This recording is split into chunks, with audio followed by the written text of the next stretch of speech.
يا daawadayaal haddaba waxa markan aan jecel lahay oo la soo istaagna sada arkasanba garyaqaan maxamuud nuur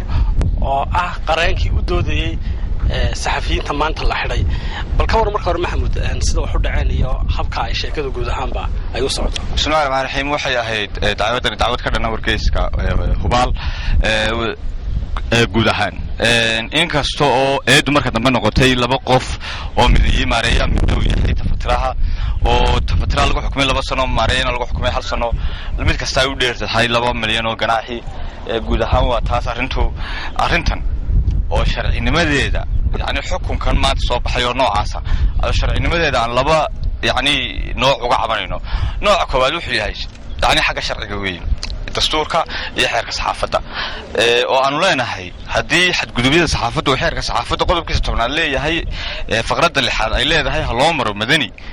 xadgudubyada ay sheegaysana ay ka mid tahay xadgudubyada imika lagu haysto hubaal oo ah faafin warbeena iyo muxuu ahaa sumcad dilis iyo qodobada la midka ay tahay muxuu ahaa isla kuwa uu ka hadlay xeerka saxaafaddu sababta loogu maray tan ciqaabta 2 sano iyo 1 sano loogu xukumay taas waa mid oo maxkamaddu ka jawaabin maxkamadda dastuuriga muddo ka hor aanu geynay oo aan wali aan jawaabna laga siin taas waa qodob kale wuxuu yahay ciqaab iyadoo loo marayo yani haddana inay jiraan muxuu ahaa khaladaad dhowra oo aan ka dhigaya kiis kamid ah aan jirin waxa kamid ah labada eedood hore oo ah mid muxuu ahaa ay dhibana ka haysto safaaradda Itoobiya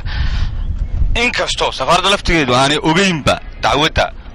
in ay socotiyeen kale sharciga ciqaabta ee qodobadan yani la nasakhay ee isticmaalay saxaafirka xilaalintuna waajib ka dhigayo in muxuu ahaa dhibanaha cabasho keeno maxafiiska xilaalinta cabashadaas ay ku bilaabato warqadahaas oo imika kiiskan aan lahayn waxay ka dhigaysaa eeda mid aan la wadi karin waxa kale oo taa raacda oo aan ku dari karaa ka xusi karaa muxuu ahaa maadaama xaakimku idin la hadlayo idin sheegay waxay kalifaysaa anigu inaan kiiska dhex galo waxa kale oo qodobka labaad yahay muxuu ahaa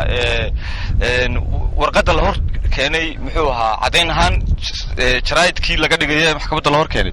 oo ah warqad A4 aanu isla ognahay oo wada ognahay qaarkiina arkeenna inay ku soo baxdo hubaal warqad A3 oo weyn oo ah 2 A4 dherkeedu yahay oo akhtar uu yahay in balamkeedu ama yani calaamadeeduna ay ku soo baxdo taasoo aanu lahayn warqad printer ka soo bixi karta weeyaane maxaynu ku aqoonsan karnaa inay tahay warkii ay qortay hubaal iyo inuu yahay wax kale taasoo eedda labaad waxa weeye eed completely ay hubaal ka soo xigatay website kale muxuu hawlqabad kale saxaafadeed okay taasna aanu taaganahay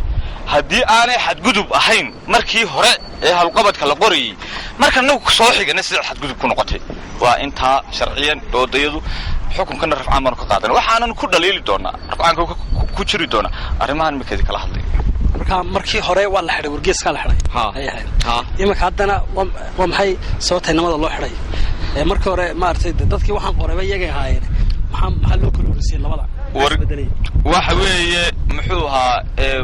wargeyska horta codsi baa lagu xidhay codsiga wargeyska lagu xidhayna eeda kuma jiro markii dambena lama soo hadal qaadin inkastoo dhisisha muxuu ahaa go'aanka mutuxa ahaa aanu ka qaadanay go'aan haddana aanu ka qaadanay rafcaankaas wuxuu yaallaa maxkamadda rafcaanka tanna waxa aanu ka qaadan doonaa maxkamadda rafcaanka isugu tegi doonaan laakiin waxaan anigu u arkaa xukunka gobol baaso u dumay xorriyadda saxaafadda Soomaaliya